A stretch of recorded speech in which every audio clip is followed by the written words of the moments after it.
Hear that? Is that America cheering or a sausage patty sizzling to perfection? It's time to cheer for Egg McMuffin and fresh cracked eggs at McDonald's. It's time to wake up to the aroma of freshly baked biscuits and treat yourself to a real honest-to-goodness morning meal. Breakfast, it's on at McDonald's. Now get any breakfast sandwich for just $2. Available only through the app. Mobile order and pay available at participating McDonald's. McD app download and registration required. Audible has the best in audio entertainment, like Yearbook, Seth Rogen's new collection of laugh-out-loud personal essays told by Seth with help from friends like Nick Kroll, Dan Aykroyd, and Jason Segel. With Audible, hear the latest bestsellers and new releases, plus loads of included podcasts, originals, and audiobooks that you can listen to all you want. Start a free 30-day trial today at audible.com.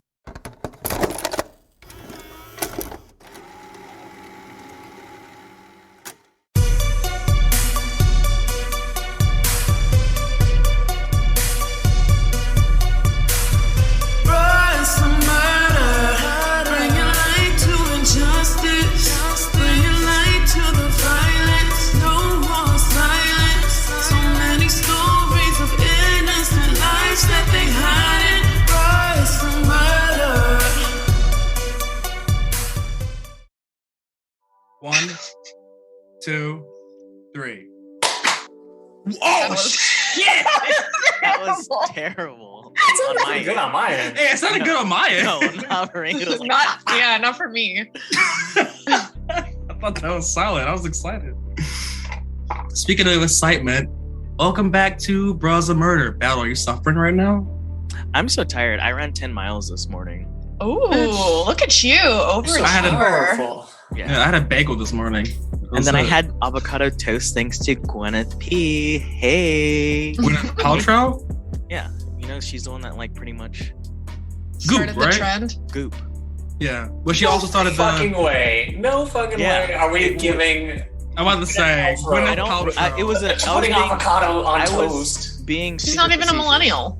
She's not even. No, yeah, she is the one that like got the whole thing. There's like I watched a YouTube video about how she like pretty much destroyed the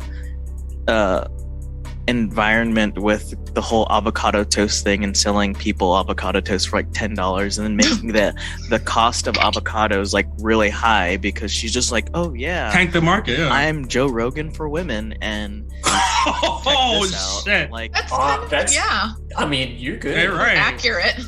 Anyway. Welcome to Bros of Murder, where we not only talk about group products, but we talk about true crime cases of color. And chlamydia. You missed that part. Let's see it.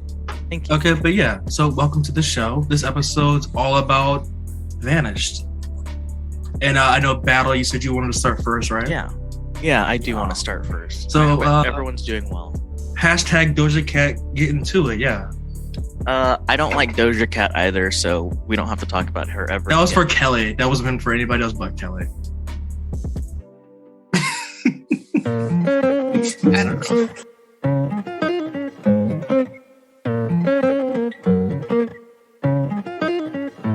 I've been on the road, I've been doing shows. Now we eating steak, remember sleeping on the floor. We chillin' at the gas station when the time was cold. In the kitchen, hot still trying to flip it out the stove. Rockin' fake J's, praying that nobody know. Watch them take my dog away, it was way too hard to stay composed. Fight to see the light of day, all this blood on my clothes. I was tired every day, green light, it's time to go.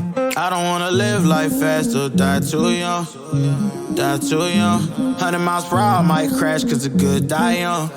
Yeah, the good die young. Anyways.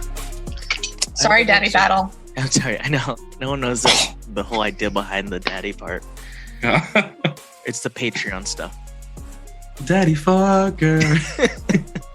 I'm going to make a little jingle for it too. But I hope everyone's doing well. I know I am because I'm here with my friends. That's us. I have the cats in the room actually. But, no, it is. It's you. It's you all. So today's episode is another episode on people that go missing. And, you know, some people are found alive. However, not everyone is found alive or found or at all. Yeah. Yeah. If you're new to the show, just know I am not a fan of these types of cases or these episodes because they make me feel very uneasy, because I don't understand how people still go missing when everyone has a camera phone. I should just say smartphone now, because camera phone, that's so early 2000s. But I love how we always have this disclaimer too. Yeah.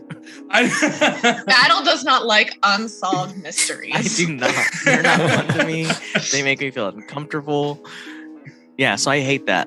But I will say my couple of hours of research and recording this episode and me being uneasy is nothing compared to what these families have to go through after they lost a loved one. So, or even have any closure at that matter. So it's okay. I get it. And I'm more than happy to help try to illuminate what happens when people go missing. So like every episode that I don't have a case, I do want to give background information on the types of cases we're talking about today. So according to the National Missing and Unidentified Persons System, about 600,000 people go missing each year, and only 4,400 of those bodies are found. Notice that I said bodies because that's what they are. They're unidentified. So while they are people, they just look at them as unidentified bodies because no one knows who they are. It's important to note that most people that do go missing are found. However, there are a lot of cold cases that come up each year with missing persons. In 2021 alone, there are currently a little over 15,000 people that are missing, with California actually being the highest, and they have about 2,100 people, and Rhode Island have about 30 people that are missing. And interesting enough that there's a little research on why people go missing, and that has a lot to do with that going missing or vanishing. It's not exclusive to one group. So regardless of age, race, sexuality, religious preference, you name it, anything that you want to label, everyone essentially has a chance of going missing. And one group of people that I feel are pretty vulnerable to going missing or becoming. Wait, what? Sorry, my mustache keeps tickling my nose. That's why I'm touching it. It's not because I do cocaine. I'm afraid to put things in my nose. But the ones that I find most vulnerable going missing or becoming abducted are children. And according to childfindamerica.org, it's estimated that 2,300 children go missing daily in the United States. So I get it. There's nearly, 328 million people in the United States. So what's 2,300? I mean, it's only a 200% difference. I must say, don't ask me to do quick maths. Yeah, it's 200%. I did the math in Excel. Don't worry about it. It's good. Oh, I love Excel. Yes. Honestly, one of the greatest marvels of modern civilization. Right? It's awesome. If you know besides how the to use pussy. it. Yeah. True. I have no idea It's how to use it. boy pussy, Excel. Mm-hmm. I don't like anything in that. But so, although it's a 200% difference, meaning that it's super low relative to the amount of people that are in the United States, it's still 2,300 children that didn't get a chance at life to experience what life has to offer, even though sometimes life can be pretty shitty. But let's go on to the other side of the spectrum and look at, old people or old people that have Alzheimer's or dementia. And according to an article on beingpatient.com, nearly 1 in 6 people living with Alzheimer's go missing at some point in their lives. This is because oftentimes they are forgetful and it's hard for them to remember things like where they live or sometimes where they are. And I know for me, I've personally seen it with friends on like Facebook or any type of social media share things about their family members going missing that have this type of mental disability. I could just like wander off or go for a walk and forget. Oh, that's terrible. Go missing, Get in their truck and drive somewhere and get lost. It's very common. That happened to my uncle. He had some like PTSD from being in the military, and like was at the point where he could not take care of himself, and he was just wandering around Houston. And like my mom just got a call from a random doctor who found her on like Ancestry.com. She's like, "Hey, do you know this person?" And they're like, "Yeah, that's my brother. Where is he?" How long was he missing for? I mean, they stopped talking, so like they just like assumed he was, out doing his own thing. But then he was wandering the streets, and then we got him into long-term care. On the subject of Alzheimer's, though, it's like one of my biggest fears is that like I'll just forget every good thing that ever happened to me, and I won't recognize my loved ones. There is an album that's like very, very long. I know exactly what you're talking about. I listened to it on it's on Spotify. It's also on YouTube. Yep. And it goes down like this sense of what it feels like to go through all times. It's creepy as shit. It gave me like body chills by at the end of it. It's called Everywhere at the End of Time. And I would say it's a little too long. Like maybe like jump around to like get the kind of vibe of it. Yeah, very creepy. And the idea was like each song is a different stage of, Alzheimer's and losing, cognition. Yeah, if you really want to have like an existential crisis moment, just like smoke a giant joint and then just throw on some headphones and just lay back. Or just while you're cleaning. Yeah, it's 6.5 hours long. Oh shit, that's long. I listened to the whole thing because I'm like, I need to know. I need to listen to this whole thing. And I got to the end, I'm like, wow, that was really powerful and like sad. But I did not need to listen for 6.5 hours. No, I skipped through. I did a speed whole run. Day. Yeah, literally, of being sad and thinking about losing my mind. Ugh. So, welcome to your 20s. Oh, speaking of 20s, let's talk about people that go missing over the age of 21. Thank you for that.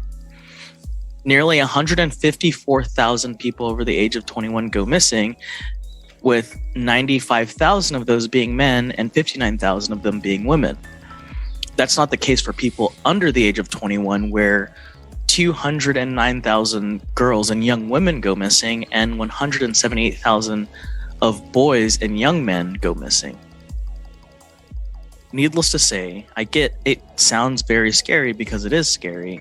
There's a super low risk that us ourselves will go missing. However, that doesn't mean that you will not go missing. So what can we do? So you will not go missing, is what you're saying? Yeah. You're less likely to go missing, but it doesn't mean it won't happen to you. Like it's a super, super small chance. Because if you look at the total population of 600,000 to the total population of the United States is extremely low. I didn't do the math on that, sorry. But it's extremely low. However, I guess if you're in the wrong place at the right time for someone, peace, love, and chicken grease. But what can we do? What we can do is be diligent about where we are, who we are with, and making sure that people know where we are and who we're with. I know for me, sorry about the whoever's going to edit this. I know, like, for me, Melinda and I, we share our locations. And when I go running, for instance, I go running between the hours of 4 a.m. and 6 a.m. I usually have my dog with me, but then in the event I do go missing, Melinda will be able to see at least my last whereabouts because I take my phone with me just in case of emergency. So we could just try to be more diligent about where we're going and who we're with. But what we can also do is make sure that we ourselves are not zebras and trying to blend in when we see something happening that seems super sus. Like if you see like a person that's by themselves, whether it be a man or a woman or a man, whatever, a person by themselves, and that person looks like they're in some kind of discomfort because of some random person, or that you could tell they seem physically like bothered by this person. Hey, like being accosted. Hey, I've been looking for you everywhere. Are you ready to go? Do you want, like, did you find what you're looking for? Make up some stupid thing, and they'd probably be like, oh yeah, I'm ready to go, and then help them. So don't be a zebra. Stand up and do something. And not to mention, this day and age, everyone has a cell phone and everyone has social media. So do something versus do nothing. Whether you want to just record it or whether you want to make a phone call to authorities, just do something. Yeah. Or even just walking up and seeing like, hey, you good? You guys okay? It seems tense over here. Be nosy. Sometimes you have to be. But with that being said, I hope you have taken a little bit away from what I've talked about, and I hope you enjoyed today's cases about people who have vanished. So, someone take it away. Yee. So who wants to go first after battle, obviously? I can go first since my laptop is going to die soon. Get into it, Kelly. Alrighty. So I actually did my case on Bison Dele. I don't know if you guys know who that is. He was born Brian Williams. He was the son of a musician, Eugene Williams, from the 50s. He performed with a group called the Platters. He was a professional basketball player in the 90s. No? Okay. I don't know sports either. So. I don't know sports, yeah. He started playing basketball as a teenager. He was very tall for his age and had a natural talent for it, and ended up being drafted into the NBA right out of college. He played for quite a few different teams throughout his successful decade-long career. He even won a championship in 1997 while playing with the famous teammate Michael Jordan for the Chicago Bulls. Yeah. In 1998, he changed his name from Brian Williams to Bison Dele to honor his enslaved ancestors as well as his Cherokee heritage. He was also notable for being one of the first professional basketball players to be open about his mental health. He struggled, I think, all throughout his career with heavily with depression, and as time passed, his behavior became kind of unpredictable. He had attempted suicide at least once, as well as on a flight with the team. He had tried to open, like, you know, that big emergency door at the front of the plane. Wait, before he being. didn't win. He tried to open it. He didn't get to it because they stopped him. But how big was this guy again? He was 6'10" and 240 pounds. So he was a big dude. It must take a couple people to help stop him. Yeah. Well, I mean, a plane full of basketball players, I would imagine they're all approximately the same size. Sheesh. Yeah. And then, but the biggest shock for to fans and everything and the people around him is when in 1999 he retired from the NBA at the age of 30, right as he was entering the prime of his career. But he, I guess, had made enough money that he was satisfied and he just wanted to start traveling. He explored many different countries, learned new languages, and even got his pilot's license. He eventually bought a catamaran and named it Hakuna Matata after the Swahili phrase made popular by the movie The Lion King. I have a Hakuna Matata tattoo. Wait, let's see if you can see it. It's right there. I got it when I was going to be a catamaran tattoo. Oh no, I got it when I was 16 in this dude's basement. Oh. My friend's brother bought a tattoo gun and I was like, give me Hakuna Matata, bro. Perfect. Honestly, as far as 16-year-old choices go, that one's not too bad. No, I mean Now, how worried are you though? I survived. It's been like a few years. Nothing got affected. He disinfected it with Old Spice deodorant. I mean, I just in general, isn't that what like Hakuna Matata means? No worries. Oh yes. Yeah, I was bobbing. Yeah, I was in the mode. Because I am a worried wreck all the time. Maybe you should get a Hakuna Matata tattoo. Yeah, man, that's the yeah. Goops and stuff with Hakuna Matata good vibe stickers. Get the little lion with the little over the forehead. Okay, but in July 2002, Dele set sail from Tahiti with his girlfriend, Serena Carlin, his brother, Miles DeBoard, who was born Kevin Williams, and the captain of the boat, Bertrand Saldo.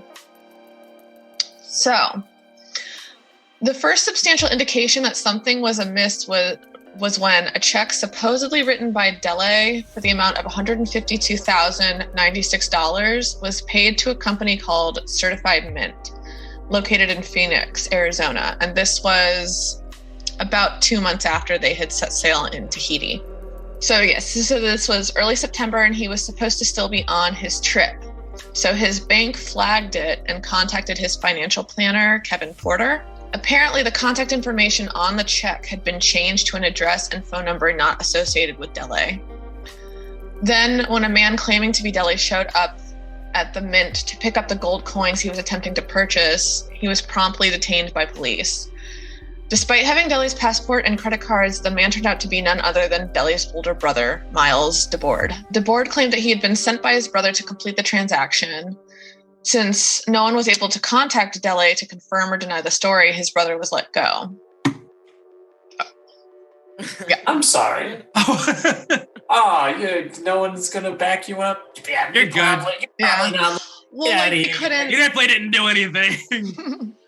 At the same time, his girlfriend's mother had been growing concerned because throughout the trip, Serena had made sure to keep in touch and call every few days. And at that point, she had not contacted her mom for quite some time. So by the time DeBoard had been released by Phoenix police, no one had heard from Dele, Carlin, or the boat's captain in about 2 months. And it was becoming publicized, I guess. The brother DeBoard then travels to San Francisco to meet up with his girlfriend, Erica Weiss. He confesses to her his version of events that took place on his brother's boat. The boat is then discovered shortly after in Tahiti with a new name, and police started looking for DeBoard after they had already let him go. He ends up fleeing to Mexico and calls his mother, telling her, "I found something and I tried to cover it up, but I didn't do what they're saying. No one will believe me." Well, now when you flee into Mexico. Yeah. And then a couple days after he makes that phone call, he is found unconscious on a beach in Tijuana. So he's transported back to the U.S. and admitted to a San Diego hospital. Doctors believe he's in a coma caused by an insulin overdose. Oh, no. He does not recover and is taken off of life support, I think, around September 20th, somewhere around then. What he claimed happened, he confesses to his girlfriend, and shortly after she had gone to the FBI with his story. He had told her that he and his brother had gotten into an altercation. Dele's girlfriend, Carlin, had tried to break up the fight, but was accidentally thrown to the ground by Dele and fatally hitting her head. Oh, shit. Yeah. When the boat's captain told the brothers they needed to go to port immediately to report the deaths, DeBoard claimed his brother beat the man to death. DeBoard then goes on to explain that he killed his brother in self-defense and threw all 3 bodies overboard before heading back to port on July 16th and then flying back to the U.S. This is just very suspicious. Mm-hmm. The boat had some damage, but it was unclear whether or not the damage were bullet holes or holes due to something scraping the side of the boat, say in the water, like coral. Okay. No bodies were ever recovered, and everyone who was on the boat on the night of July 8th, which was the last time anyone had heard from any of them, are all now deceased. So obviously that story has a few holes, inconsistencies. Yeah. There's conflicting reports about whether or not they found blood on the boat, but for the most part, it was almost completely clean. So it was hard to gauge whether or not what kind of events took place. Because I don't know about you, but if I were to bear witness to something like that, I wouldn't get rid of all the evidence if I wasn't at fault. And if it was self-defense, you'd be able to show that it was self-defense to Yeah, but then I also wouldn't immediately after try to forge a check. Well, mistakes were made. So, and the thing too, that they did note in a few of the articles I read was that so obviously Bison was super successful, but Miles had always kind of struggled.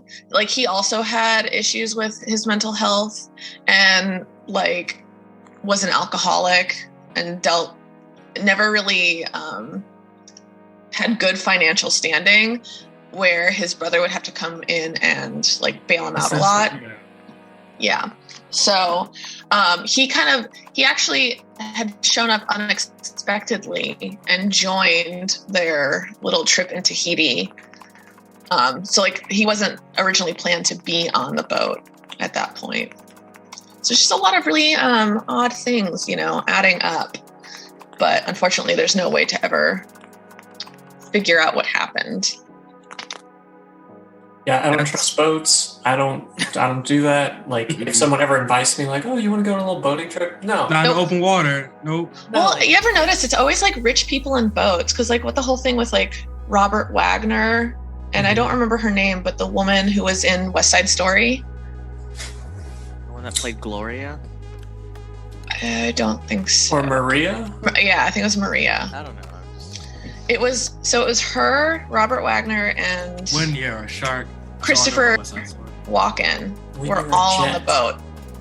See? Don't go on boats. Don't go on boats with rich people. You guys want to go on Which a boat? I guess... No, I don't. I hate swimming. Broke? I'm a terrible swimmer. Boats kind of freak me out. I mean, they're cool and all, but I wouldn't want to be out in the middle of the fucking ocean on a boat. What about a lake? I can do a lake. That's fine. I'm a lake. Yeah, because we're There's still like... definitely a level of lake I'm comfortable with. Like, if I could see both sides of it, that's a I just want to be able to see the shore. What if I asked you to purify yourself in Lake Minnetonka? No thanks. And on that note... No one's ever seen Purple Rain? Prince? No. Oh my god. I want you to purify yourself in Lake Minnetonka. He talked like that. That was a great Prince impression. It was so funny. Well, on that note, let's take a small break. I got poop. And now, a message from our sponsors. This is Michael J. Fox. Learn more about the Michael J. Fox Foundation's work and how you can help speed a cure at michaeljfox.org. The Michael J. Fox Foundation. Here until Parkinson's isn't. Check out Audible and listen to Andrew McCarthy tell stories about his days as a member of the legendary 80s Brat Pack and star of movies like Pretty in Pink, Less Than Zero, and St. Elmo's Fire. It's a riveting and personal look behind the scenes and just one of the many incredible new releases, bestsellers, podcasts, originals, and more you can hear on Audible. Start a free 30-day trial today at audible.com. And we're back. From my goop. A goop stickers. A goop poop. I put a sticker on my butthole and now I don't poop anymore. Thanks, Gwyneth Paltrow. Oh my god, they're like those little cat butthole gems. Get one of those. My favorite video on YouTube was taken down, and it is of this man who super glues his butthole shut and then drinks a bottle of laxatives and Taco Oh my Bell. god. I've seen that too. Incredible. It's incredible. A friend of his, while he's applying the super glue, maces him in the butthole. But like, I just want to know why? Because not only did he do that, didn't he like put fucking nails and shit on the toilet seat? I think wasn't it the Pain Olympics? No. The time the video came out? No, I don't think so. I think it was like after that. Pain Olympics was like. I don't know what the Pain Olympics are. It was brutal. Don't look it up. Don't look it up. It's like Live Leak era. Robert traumatizing himself with the family computer. It's like Rotten.com, but in video form. Oh, thanks. Okay, I feel like there's like a theme with that. It's generally always like white men who do that kind of weird shit to themselves. It's like I saw Jackass. one. Yeah. But like I saw one where it's like this guy who was like eating a fucking cactus. And my theory is that like they've reached such a high level at the top of the food chain, like they need to make their own danger. Yeah. like why? Be your own people sometimes. We're just walking on milk crates. Let's move on to my case. Because in my case actually reminded me a lot of Battle, the guy. Like the guy on my case reminded me of Battle. In a good way. Okay. Not in a bad way. As it just like a young, adventurous, like intellectual. Who's about to go missing. And that's what made me more sad. I feel like that needs to be a GIF. Your face just then. It's too perfect. And that's what made me more sad. So, my case is about Daniel Robertson, who was a young black man just living a normal life. And on June 23rd this year, he went to work and then was just never seen again. All that was found of him was his turned over Jeep that was crashed into a ravine. So now Daniel Cornelius Robertson was born on January 14th, 1997 into a very average, like, loving family, which included his mom, his dad, his sister, and older brother. Older brother, younger sister. I had that backwards. So they were all incredibly close, they said. They told stories about how, like, he just had a great childhood together, and that Daniel was, despite having a disability, he was born with part of his right arm, like, not being fully formed. Muscle atrophy. Is that what that's called? Yeah, when your muscle, like, pretty much just dies. Oh, no, like the arm. No, that part of the arm wasn't there at all. Oh, okay. I forget what the disorder was called, but, like, the lower part of his right arm just wasn't there. Oh, I know a kid like that in high school. Yeah, I can't think of the name for it. But yeah, it was born with it not there. But they said despite that, he never let that slow him down, and he continued to just have, like, an adventurous life. According to those who knew him, he was a smart and happy person with a passion for adventure, life, and loved spending time outside with friends and family. And this actually correlated to his, like, career when he graduated from South Carolina University and went on to become a field geologist in a company called Dimitrix New World Engineering, and he moved out to Arizona and Phoenix to live, like, his outdoorsy geologist life, which sounds like very chill. Just to be able to just be outside and look at rocks all day. What it is, your job is just being outside looking at rocks. So it's like a pretty cush gig, you know? You're not working at fucking FedEx. Like me, I hate my job.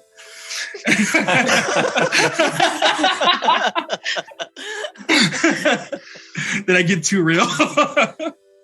You just have to go get a rock degree. Yeah. I'm doing psychology, so, you know, I gotta be in depth. Brains are kind of like rocks. So with some of these motherfuckers out here, Gray brains matter. are definitely like rocks. So now Daniel was last seen by his co-workers around 9:15 a.m. on June 23rd, 2021. He had been working at a new site in the Sun Valley Parkway on Cactus Road near a river. It's like a big river. And he was out there testing groundwater. And that's not, so I used to be a water tech analysis, like when I was 19 in the lab. And I used to go out to, like, certain landfills, like, test the water. Not an extraneous job, and not a job that you, I know, right? And not a job that you'd expect someone to go missing for. Because, like Battle was talking about earlier, you're always on your phone and you're always constantly in contact with, like, your coworkers and other people like that while you're out there. So the fact that he just, like, dropped off with no given reason, it's not like he had a reason to go run. Like, he was at work doing a job. That's what I'm trying to say. So at some point, he got into his blue Jeep Wrangler and drove away from the site. And he didn't tell anyone where he was going or why he was leaving. He just apparently left. That evening, a missing persons report was filed when his father notified the job that, like, he hasn't heard of him. They asked, like, hey, did you guys hear of him? We haven't heard of him tonight at all. They said no. And that's when they put out, you know, the missing persons report. And his family drove 2,000 miles from South Carolina to Phoenix, Arizona to start initiating the search. Like, they hopped in their cars immediately and drove cross country. So they learned that in the lead of his disappearance, he had been acting strange and seemed more withdrawn from his father. His dad said that he kind of just seemed, like, depressed. So searches were conducted at local hospitals first to see, like, if he got injured in some way, and, like, with the hospital, they found nothing. They actually got a helicopter the next day to come and do a search. Patrols on, like, foot, bikes, and ATVs searched the whole area, found nothing. And on July 9th, Arizona Civil Air Patrol officers' assistants came in with another aircraft and kept flying over. They also put up posters around local hotels and, like, checked his credit cards, and still, like, nothing was found. Other than his Jeep, which was discovered July 20th, so almost a full month later, and approximately 4 miles southwest of where he was last seen in a ravine. It was flipped over and crashed. The airbags were deployed, and it was determined that, like, he had a seatbelt on. His seatbelt wasn't cut. Like, it looked like someone basically just, like, kind of re-clipped it. Did that make sense? Mm-hmm. And there was no, like, blood or anything in the car. It didn't seem like there was a struggle. It seemed like the car just crashed and he got out of it and walked off. But there were no signs of like footprints, drag marks, anything like that. The fact that the seatbelt was reclipped is kind of a weird detail. Because like if you were just in an accident, you take off your seatbelt and just get out of the car. Why would you reclip it? Yeah, and my first thought was like maybe he like kind of crawled, like slipped out. Because a lot of pictures he was a real skinny guy, he was a lean guy. And my first thought was, all right, if he had a disability where like part of his right hand isn't there, well, part of his right arm isn't there, he only has the one hand. Maybe he did just kind of just like slip out of it and crawl out. That's kind of hard because, but I mean, like, that's your left hand. Seatbelts, lock. So like if your seatbelt extends all the way out and it tries to go back in and you try to pull out again, it's not going to come out. Also, could you imagine like putting in a car seat, like slithering out of your seatbelt, like how hard it would be to do that? Yeah, especially after an accident. I'm no. That's not the only. It's not the only weird thing, but in his vehicle, several of his personal items were found, including his clothing, like a bag of clothes, a cell phone, wallet, and keys. The clothes were found 3 feet from the vehicle, including his boots and safety vests. According to his family, investigators didn't conduct any forensic work of the Jeep or the clothing. So they hired their own team of analysis, and they found that. So after that, they hired their own team to analyze the Jeep and the clothing. After they were finished, they also looked into his computer and cell phone. Detectives conducted a ground search of the surrounding area, and they said they came up empty. So yeah, all of his clothing and shit like that was found, which is also very weird. I feel like if you got in an accident, you would at least take your cell phone. Yeah. And like maybe your reflective vest, so it could be easier to spot you. And most people in car accidents typically just stay with the vehicle. That's what they say, like if you're in some sort of vehicular accident, something like that, you stay with the vehicle because it's easier for people to find you, especially in a remote area. I definitely would take my cell phone. Like after something like that, I would look for my cell phone and then go. I wouldn't probably think of putting on a reflective vest. Now that you say that, it might, if I get in an accident, I'm like, oh shit, do I have my work vest in here so I could put it on? But like for sure, something that's easy to spot you, yeah. And then the fact that his clothing was found outside of the car too. Yeah. Also, you know what it makes me think of though? You said, wait, he definitely got into an accident, right? Like there was damage on his vehicle. The vehicle was flipped over in a ravine, so yeah, he definitely got into an accident. Those like. I've heard about it a bunch on like other podcasts and stuff, but like those scams where it's like these people stop you or like ask for help or something. Ooh, yeah. You know what I mean? In like the middle of the road. And I mean, I wouldn't be surprised if they ran someone off the road. I don't know. But so going kind of back to the cell phone thing, they did try to like triangulate and ping his location, and that really didn't help anything at all. Like kind of tracked where he was going from the work site up into the accident, the ravine, and that didn't really help at all with income searches. And then after all that, the Buckeye Police Department they said they didn't suspect any foul play in the disappearance based on the information that they found in his Jeep. His father and family like greatly disagreed with all of that and said with the evidence provided, it seems like something had happened that was suspicious, and they should continue investigating on it. So he hired numerous other private investigators who also believed the same thing, but the police department just didn't want to pick it up. They just wanted to chalk it up to just a missing persons case. There is currently a $10,000 reward offered from the family for any information leading to his leading to him being found or any information about it. And I'll put all that in the show notes.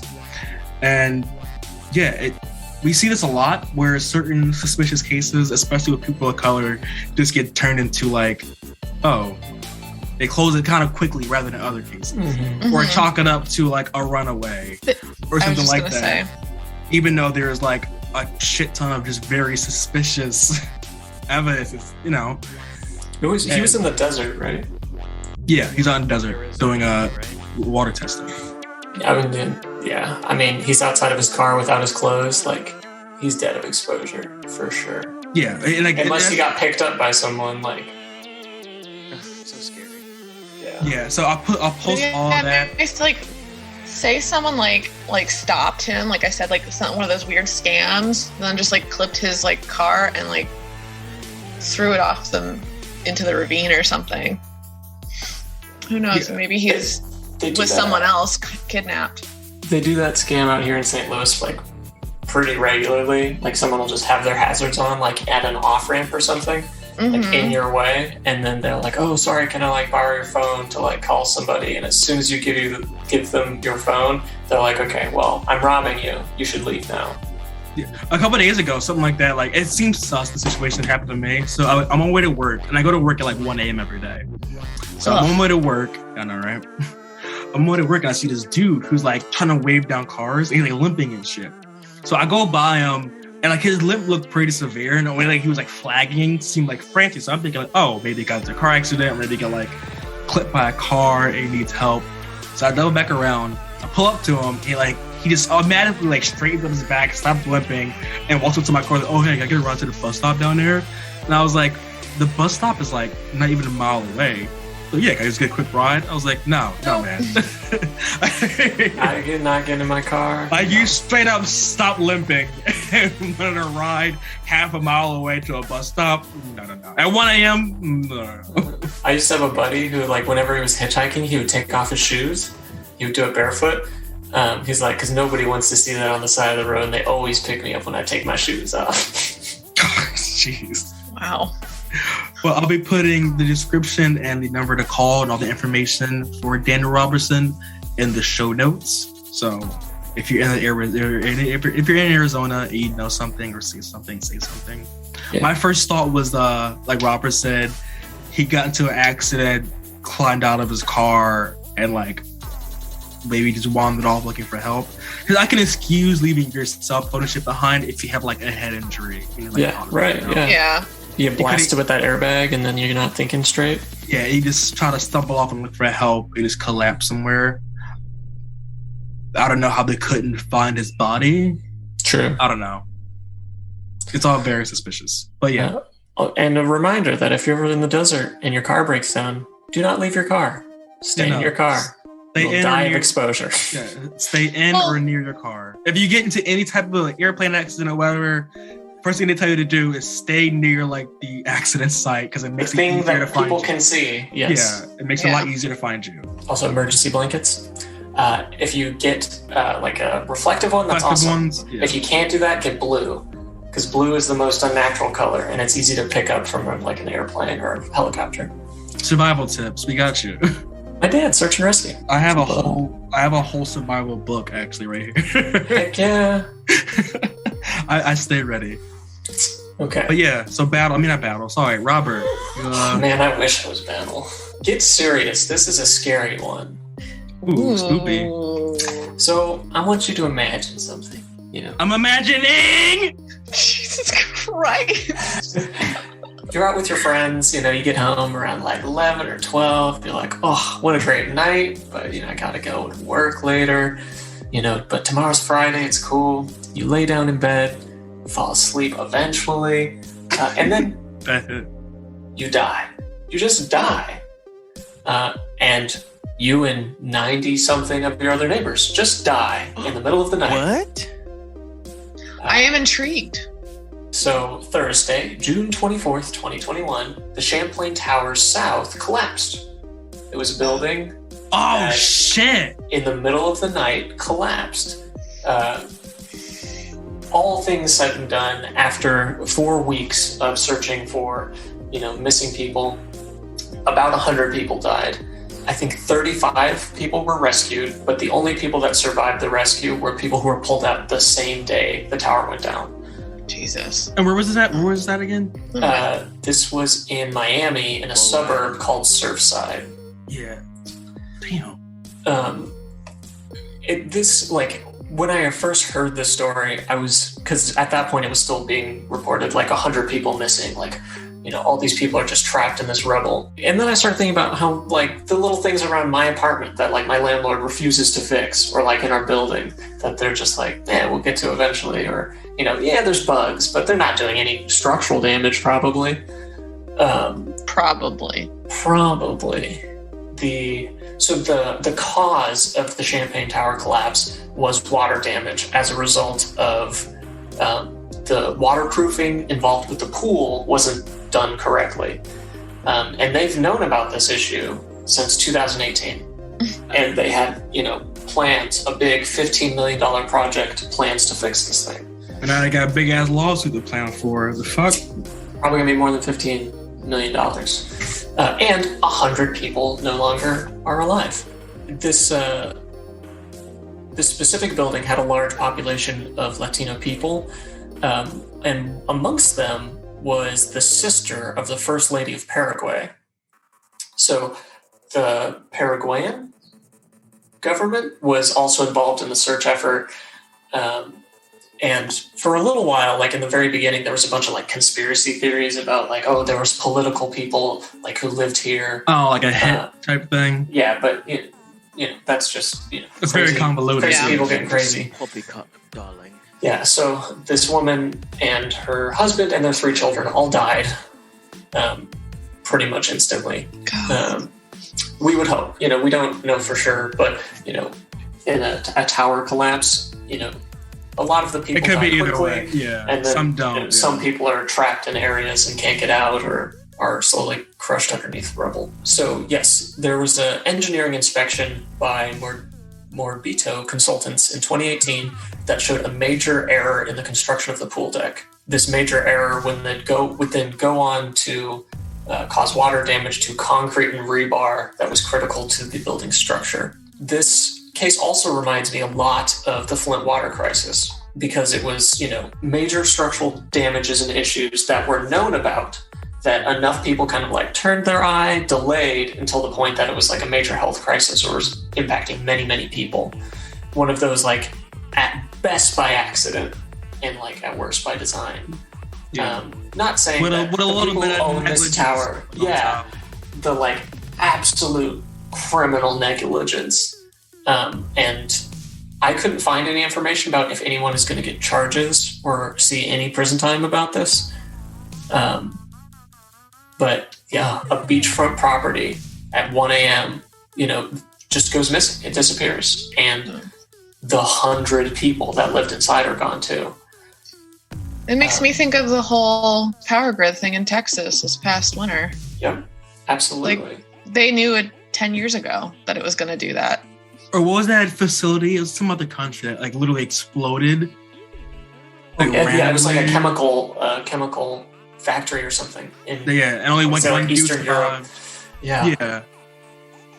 So negligence, man. Mm-hmm. As much as it is for me scary to think about like, oh, someone hopping out of a van and like just disappearing me, if I'm counting my like odds, me getting like trapped in a building that's collapsing or like in an explosion from a factory, like that seems more likely to me. I don't know if that's true. I'm just paranoid. Just top of your paranoid list. Yeah, because I feel like I'm not like a desirable target for kidnapping, Well, that's like the one thing I feel like I've learned a lot too as I've gotten older. Like the line between like our chances of something happening and just being lucky that we haven't succumbed because of someone's negligence in something at some point is like, I don't know. I feel like it's like a constant threat with a lot of stuff. I mean, we're just lucky overall. Yeah. Like even with your car, it could just take one person like not expecting something rare or fucking up somewhere, and like your gas pedal gets like stuck to the floor while you're driving or some shit. It stresses me out so much that public transportation isn't better here. Just because like it's just a matter of time before you're in a car accident. Like, and when it does happen, hopefully it's chill and not a big deal. But or like a bridge. Like look at fucking Philly. That bridge, man. That's any year now. That's just coming down. Infrastructure needs to be overhauled in the U.S., you could say. So that's my disappearance. The disappearance of a building and 100 people as a result of, we'll fix it later. Poison Ivy was right. You just gotta go around killing these capitalists. Poison Ivy did nothing wrong. But hey, that was our episode. I hope it filled you full of new paranoias and anxieties throughout your day. When you're sitting in your sitting in your shitty apartment, you're looking up at this ceiling that's cracking a little bit, thinking like, this might be it. let me take some more melatonin then. But enjoy the music coming up. The cases are great. I love the gang. Check out the Patreon and links below. Also, get ready for October. We got some shit coming up for spooky season. Yeah, we're going to be covering some serial killers like the whole month. So just get ready for that. Anybody else have anything to plug or say? Battle? I have nothing to say. Take a break from social media, everyone. Yeah. Run a marathon. Go ahead. Marathon. Yeah. It's healthy. Kelly, got anything? Nope. Oh, well, Kelly's on a TikTok. Oh, yes. Yeah, so check out the Bros of Murder TikTok for Kelly content. Robert, you got anything? No. All right, well, that's it. Stay juicy, everyone. Buy those good vibe stickers and put them on your butthole. I was about to say that. I read your mind. All right, bye. See ya. Bye. Okay, we definitely picked up my cat screaming in the background again. I heard it. It's cute. I can't help but giggle every time. I know. Oh, little bastard.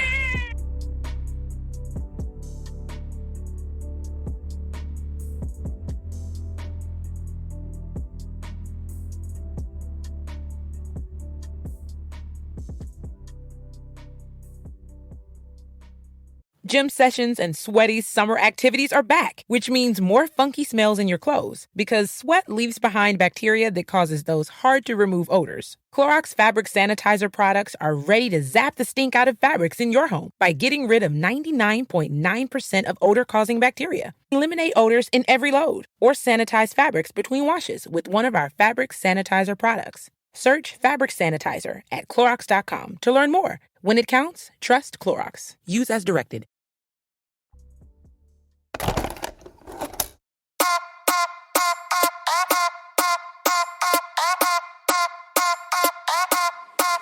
I've been thinking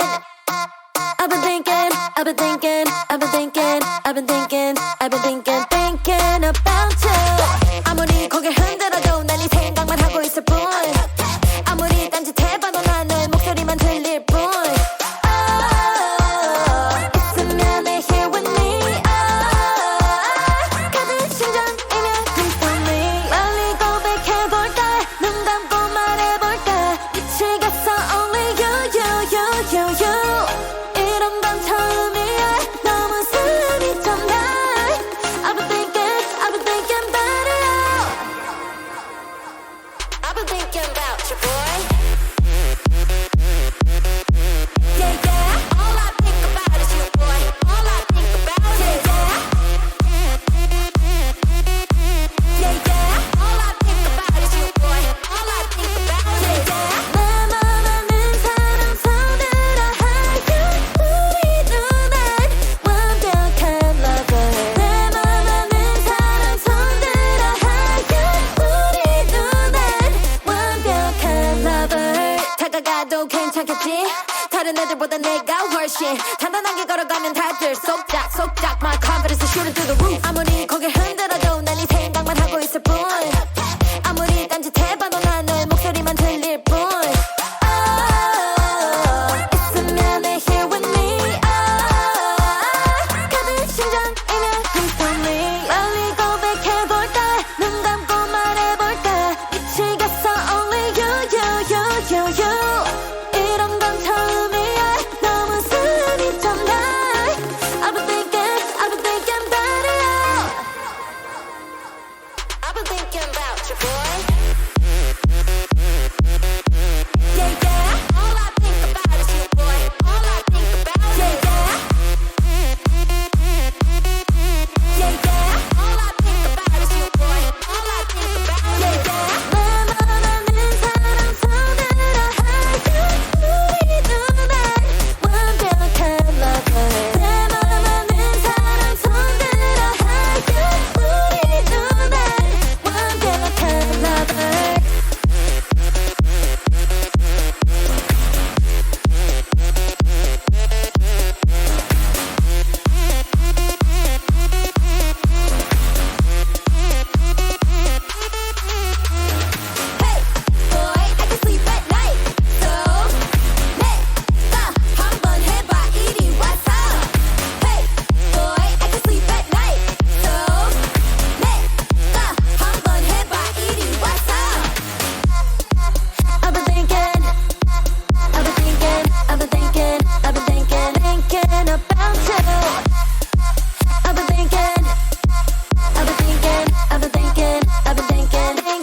about you.